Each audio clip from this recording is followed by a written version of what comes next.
ಇನ್ನು ಕುಮಾರಸ್ವಾಮಿ ಅವರ ವಿರುದ್ಧ ಸಿಎಂ ಸಿದ್ದರಾಮಯ್ಯ ಅವರು ವಾಗ್ದಾಳಿಯನ್ನು ನಡೆಸಿದ್ದಾರೆ.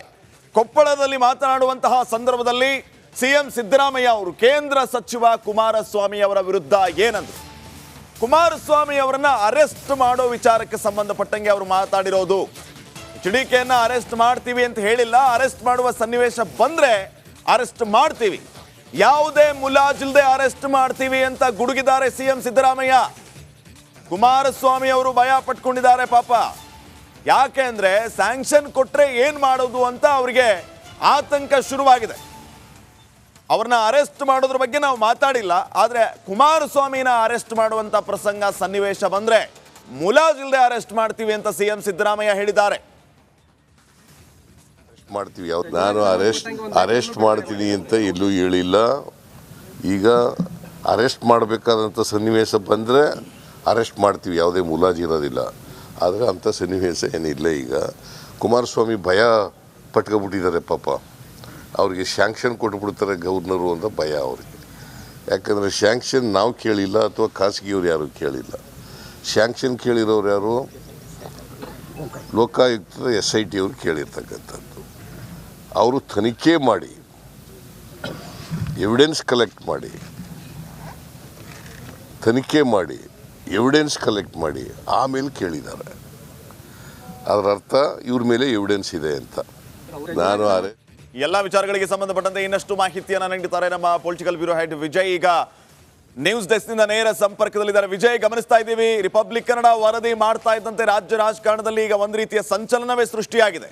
ಈಗ ಬಿಡುಗಡೆಯಾಗಿರುವಂತಹ ದಾಖಲೆ ಮತ್ತು ಈ ದಾಖಲೆಯಲ್ಲಿಯೂ ಕೂಡ ಅಕ್ರಮ ಎಸಗಿರುವಂತಹ ವಿಚಾರಗಳೇನು ಪ್ರಸ್ತಾಪ ಆಗಿದೆ, ಇದು ಮುಖ್ಯಮಂತ್ರಿಗಳಿಗೆ ಎಷ್ಟರ ಮಟ್ಟಿಗೆ ಕಂಟಕವಾಗಿ ಪರಿಣಮಿಸಬಹುದು? ಏನೆಲ್ಲ ಮಾಹಿತಿ ಕೊಡ್ತೀರಿ? ಶ್ರೀಪಾದ್, ಮುಖ್ಯಮಂತ್ರಿ ಸಿದ್ದರಾಮಯ್ಯ ಅವರ ಪತ್ನಿ ಮೈಸೂರಿನ ವಿಜಯನಗರ ತೆಗೆದುಕೊಂಡಂಥ 12 ಸೈಟ್ಗಳ ಪ್ರಕರಣ ಏನಿದೆ, ಅದಕ್ಕೆ ಹೊಸ ಟ್ವಿಸ್ಟು, ಹೊಸ ಆಯಾಮ ಸಿಕ್ಕಿರುವಂಥದ್ದು ಮತ್ತು ರಾಜಕೀಯವಾಗಿ ಮುಖ್ಯಮಂತ್ರಿ ಸಿದ್ದರಾಮಯ್ಯ ಅವರಿಗೆ ಹಲವು ಪ್ರಶ್ನೆಗಳಿಗೆ ಉತ್ತರಿಸಬೇಕಾದಂತಹ ಪರಿಸ್ಥಿತಿ ಎದುರಾಗಿರುವಂಥದ್ದು. ಎರಡು ವಿಚಾರ ಇಲ್ಲಿ. ಒಂದು, ನಾನು ಎಲ್ಲೂ ಕೂಡ ಇಂಥ ಜಾಗದಲ್ಲಿ ನಿವೇಶನ ಕೊಡಿ ಅಂತ ಕೇಳಿಲ್ಲ ಅಂತ ಹೇಳಿದ್ರು. ಅದಕ್ಕೆ ಸಂಬಂಧಪಟ್ಟಂತೆ ಈಗಿರುವಂಥ ದಾಖಲೆ ಮೂಡ ಆಯುಕ್ತರಿಗೂ ಮತ್ತು ಪತ್ರ ಬರೆದಂಥ ಸಿದ್ದರಾಮಯ್ಯ ಪತ್ನಿ ಪಾರ್ವತಿ ಅವರು ಕೂಡ ಇಂಥ ಜಾಗದಲ್ಲಿ ನಿವೇಶನ ಕೊಡಬೇಕು ಅಂತ ಬಹಳ ಸ್ಪಷ್ಟವಾಗಿ ಹೇಳಿರುವಂಥದ್ದು. ಆದರೆ ಇನ್ನೊಂದು ಟ್ವಿಸ್ಟ್ ಇರುವಂಥದ್ದು, ಅಲ್ಲಿ ವೈಟ್ನರ್ ಹಾಕಿರುವಂಥದ್ದು ಆ ಲೈನಲ್ಲಿ ಏನಿರಬಹುದು ಅನ್ನುವಂಥದ್ದು ಆರೋಪ ಬಂದಿರುವಂಥದ್ದು.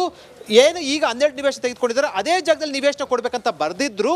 ಅದಾದ ಬಳಿಕ ಏನು ಒಂದಿಷ್ಟೆಲ್ಲ ಆರೋಪ ಬಂದ ಬಳಿಕ ದಾಖಲೆ ತೆಗೆದುಕೊಂಡು ಬಂದರು. ಆ ದಾಖಲೆಯಲ್ಲಿ ಅದನ್ನು ವೈಟ್ನರ್ ಹಾಕಿ ತಿದ್ದಿದ್ದಾರೆ ಅನ್ನುವಂಥದ್ದು ಒಂದು ಗಂಭೀರ ಆರೋಪ. ಅದರ ಜೊತೆಗೆ ಒಂದು ವೇಳೆ ಅದರಲ್ಲಿ ಅದಿಲ್ಲ ಅಂತಂದ್ರೂ ಕೂಡ ನಿವೇಶನ ಸಂಬಂಧಪಟ್ಟಂತೆ ಕೊಡಿ ಬದಲಿ ನಿವೇಶನ ಅಂತ ಕೇಳಿರುವಂಥದ್ದು ಕೂಡ ಅದೇ ಮೊದಲ ತಪ್ಪು ಅನ್ನೋದಕ್ಕಿಂತ ಏನಂದ್ರೆ ನಾನು ಎಲ್ಲೂ ಕೇಳಿಲ್ಲ ಅಂತ ಮುಖ್ಯಮಂತ್ರಿ ಸಿದ್ದರಾಮಯ್ಯ ಹೇಳಿದ್ರು, ಕಾಂಗ್ರೆಸ್ ಅವರು ಹೇಳ್ತಾ ಇದ್ರು. ಈಗ ಅದಕ್ಕೆ ಸಂಬಂಧಪಟ್ಟಂತೆ ಅದು ಸುಳ್ಳು ಹೇಳಿದ್ರು ಅನ್ನೋಂಥದ್ದು ಕೂಡ ಗೊತ್ತಾಗುವಂಥದ್ದು. ಎರಡನೇದು, ಅಲ್ಲಿ ತಿದ್ದಿರೋಂಥದ್ದು ಯಾಕೆ ತಿದ್ದರು, ಯಾಕೆ ವೈಟ್ನರ್ ಹಾಕಿದ್ರು ಅನ್ನೋಂಥದ್ದು. ಅಲ್ಲಿ ಬ್ಲ್ಯಾಂಕ್ ಇರುವಂಥದ್ದು, ಅದು ಎಲ್ಲೂ ಕೂಡ ಬ್ಲ್ಯಾಂಕ್ ಇರಬಾರ್ದು. ಬ್ಲ್ಯಾಂಕ್ ಇರುವಂಥ ಹಿನ್ನೆಲೆಯಲ್ಲಿ ಒಂದಷ್ಟು ಅನುಮಾನಗಳ ಜೊತೆಗೆ ಪ್ರಶ್ನೆಗಳು ಕೂಡ ಉದ್ಭವ ಆಗುವಂಥದ್ದು. ರಾಜಕೀಯವಾಗಿ ಒಂದಷ್ಟು ಈಗ ಉತ್ತರಿಸಬೇಕಾದಂಥ ಇಕ್ಕಟ್ಟಿನ ಪರಿಸ್ಥಿತಿಯಲ್ಲಿ ಸಿಲುಕಿರುವಂಥದ್ದು. Shripad. Okay, thank you Vijay ಮಾಹಿತಿಗಾಗಿ.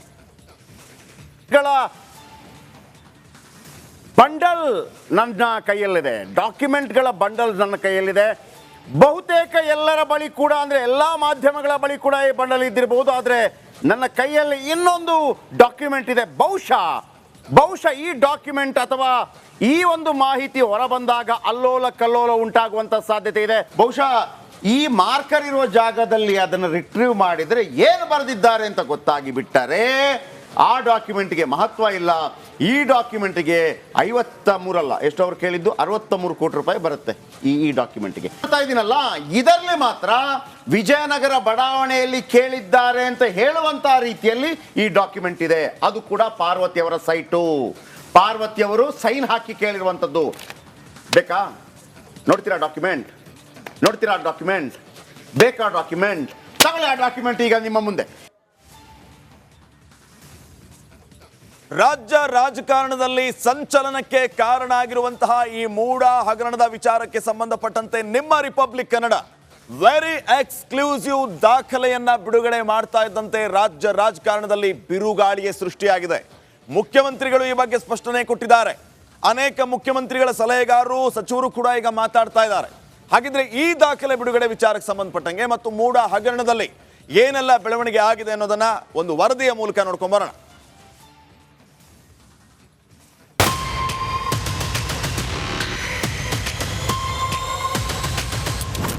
ನಾವು ಇಂಥ ಕೊಡೆ ವಿಜಯನಗರದ 3ನೇ ಸ್ಟೇಜು 4ನೇ ಸ್ಟೇಜ್ನಲ್ಲಿ ಕೊಡಿ ಅಂತ ಕೇಳಿಲ್ಲ. ನಮಗೆ ಪರ್ಯಾಯವಾಗಿ ನೀವು 50-50 ಕೊಡ್ತೀವಿ ಅಂತ ಹೇಳಿದ್ದೀರಿ, ಅದಕ್ಕೆ ಒಪ್ಕೊಂಡಿದ್ದೀವಿ. ನಾವು 50-50 ಕೊಡ್ತೀವಿ ಅಂತ ಹೇಳಿದ್ದೀರಿ, ಕೊಟ್ರಿ ನಮಗೆ ಪರ್ಯಾಯ ಕೊಡಿ ಅಂತ. ಆಯ್ತಪ್ಪ, ಲ್ಯಾಂಡ್ ಟು ಲ್ಯಾಂಡ್ ಕೊಟ್ಟಿದ್ದಾರೆ. ನಮಗೆ 3 ಎಕರೆ 16 ಗುಂಟೆ ಕೊಡಬೇಕು. ಆ್ಯಕ್ಚುಲಿ ನಮ್ಮ ಜಮೀನನ್ನು ನೀವು ಸೈಟ್ ಮಾಡಿಬಿಟ್ಟು ಪಾರ್ಕ್ ಮಾಡಿ ಎಲ್ಲ ಹಂಚ್ಬಿಟ್ಟು ಹಾಗಾದ್ರೆ 3 ಎಕರೆ 16 ಗುಂಟೆ ನಾವು ಬಿಟ್ಬಿಡೋದ? ನಾನು ಮುಖ್ಯಮಂತ್ರಿ ಅಂತ ಬಿಟ್ಬಿಡೋದೇನ್ರಿ? ಸಿದ್ದರಾಮಯ್ಯ ಅವರ ಈ ಹೇಳಿಕೆ ಸುಳ್ಳ?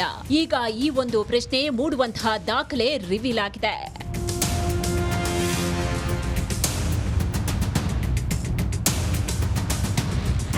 ಇಂಥದ್ದೇ ಬಡಾವಣೆಯಲ್ಲಿ ಸೈಟ್ ಬೇಕು, ಇಂಥದ್ದೇ ಬಡಾವಣೆಯಲ್ಲಿ ನೀವು ಸೈಟ್ಗಳನ್ನ ಕೊಡಬೇಕು ಅಂತೇಳಿ ಪತ್ರವನ್ನು ಬರೆದು ಆ ಪತ್ರವನ್ನು ಮುಚ್ಚಿಟ್ಟು ತಿದ್ದುಪಡಿ ಮಾಡಿರ್ತಕ್ಕಂಥದ್ದು ಇದೆ. ಅವರು ಆ ಬಡಾವಣೆಯ ಹೆಸರನ್ನ ಈಗ ವೈಟ್ನರ್ ಹಾಕಿ ನನಗೆ ಕೊಡ್ತಾರೆ. RTI ವೈಟ್ನರ್ ಹಾಕಿ. ದೂರುದಾರ ಪ್ರದೀಪ್ ರಿಪಬ್ಲಿಕ್ ಸ್ಟುಡಿಯೋದಲ್ಲಿ ಈ ಹಿಂಟ್ ಕೊಟ್ಟಾಗ್ಲೇ ರಿಪಬ್ಲಿಕ್ ಕನ್ನಡ ಈ ಒಂದು ದಾಖಲೆಯ ಹಿಂದೆ ಬಿದ್ದಿತ್ತು.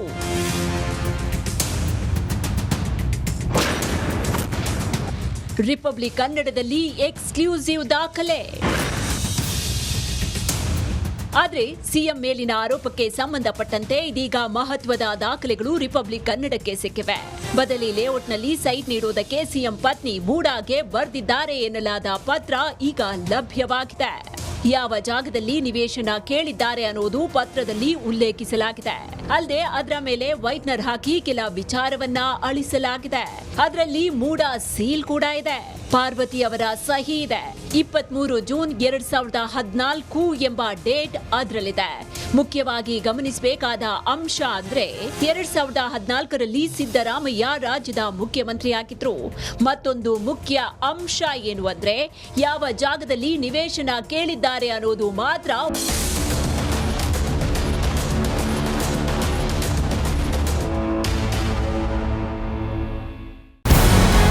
ನಮಸ್ಕಾರ, ಕರ್ನಾಟಕ ಪ್ರೈಮ್ ಟೈಮ್ಗೆ ಸ್ವಾಗತ. ನಾನು ಜಯಪ್ರಕಾಶ್ ಶೆಟ್ಟಿ. ಇಡೀ ಕರ್ನಾಡು ಇವತ್ತು ರೆಬೆಲ್ ಆಗಿ ನಿಂತಿದೆ. ಈ ಹಗರಣಗಳನ್ನು ಸದನದಲ್ಲಿ ಪ್ರಸ್ತಾಪ ಮಾಡಲು ಕೂಡ ಕಾಂಗ್ರೆಸ್ ಹಿಂದೇಟು ಹಾಕಿದ್ದೇಕೆ? ನಿಮ್ಗೆ ಸಂಬಳ ಅದಕ್ಕೆ, ನಿಮಗೆ ವಾಹನ ಅದಕ್ಕೆ, ನಿಮಗೆ ವೆಪನ್ ಅದಕ್ಕೆ, ನೀವು ಅದನ್ನು ಸೆರೆ ಹಿಡಿಬೇಕಾಗಿತ್ತು. ನೀವು ವಿದ್ಯುತ್ ಬರ ಇದೆ ಅಂತ ಹೇಳ್ತಾ ಇದ್ದೀರಿ, ಎಲ್ಲಿ ಬರ ಇದೆ ನೀವು ಹೇಳಬೇಕು. ಪಾಕಿಸ್ತಾನ್ ಆಕ್ಯುಪೈಡ್ ಕಾಶ್ಮೀರ್ ಅದು ಎಂದೆಂದಿಗೂ ನಮ್ಮದು. 40 ಮೆಷಿನ್ಗಳು ತಂದಿತ್ತು ನೋಟ್ ಎಣಿಸುವುದಕ್ಕೆ, ಅದೇ ಹಾಳಾಗಿತ್ತು. ಮಥುರಾದ ಗಲಾಟೆ ಇದೆಯಲ್ಲ, ಅದು ಸ್ಥಳೀಯವಾಗಿ ಕೂತು ಪರಿಹರಿಸಬಹುದಾದಂಥ ಕಾನೂನಿದೆ. ಗ್ಯಾರಂಟಿ ಯೋಜನೆಯಿಂದ ನಷ್ಟ ಆಗಿದೆ, ಲಾಭ ಆಗಿದೆ, ದಯವಿಟ್ಟು ಹೇಳಿ. Dawood Ibrahim most wanted criminal ಯಾವಾಗಾದ ಅಂದರೆ ಇಲ್ಲಿ ತನಕ ಭಾರತ ದೇಶದಲ್ಲಿ ಓರ್ವ ದಲಿತ ಪ್ರಧಾನಿಯಾದಂಥ ಇತಿಹಾಸವೇ ಇಲ್ಲ. ರಿಪಬ್ಲಿಕ್ ವರ್ಲ್ಡ್ ಆಪ್ ಇದು ಕೇವಲ ಅಪ್ಲಿಕೇಶನ್ ಅಲ್ಲ, ಸಮಗ್ರ ಸುದ್ದಿಗಳ ಸಂಪರ್ಕ ಮಾರ್ಗಕ್ಕೆ ಕ್ರಾಂತಿಕಾರಿ ಬದಲಾವಣೆ. ರಿಪಬ್ಲಿಕ್ ವರ್ಲ್ಡ್ ಆಪ್ ಕೇವಲ ಸುದ್ದಿ ಅಪ್ಲಿಕೇಶನ್ ಅನ್ನ ಪರಿಚಯ ಮಾಡ್ತಾ ಇಲ್ಲ, ಬದಲಾಗಿ ಡಿಜಿಟಲ್ ಸುದ್ದಿ ಬಳಕೆಯ ಹೊಸ ಯುಗಕ್ಕೆ ನಾಂದಿ ಹಾಡ್ತಾ ಇದೆ. ಇದೊಂದು ಬ್ರೇಕಿಂಗ್ ನ್ಯೂಸ್, ಪ್ರಭಾವಶಾಲಿ ಕಾರ್ಯಕ್ರಮಗಳಿಗೆ ಗಟ್ಟಿಯಾದ ವೇದಿಕೆ. ರಿಪಬ್ಲಿಕ್ ವರ್ಲ್ಡ್ ಅಪ್ಲಿಕೇಶನ್ ಈಗ ಲೈವ್ ಆಗಿದೆ. ಗೂಗಲ್ ಪ್ಲೇ ಸ್ಟೋರ್ ಮತ್ತು ಆಪಲ್ ಆಪ್ ಸ್ಟೋರ್ ಎರಡರಲ್ಲೂ ಲಭ್ಯವಿದೆ. ಈಗಲೇ ಡೌನ್ಲೋಡ್ ಮಾಡಿ.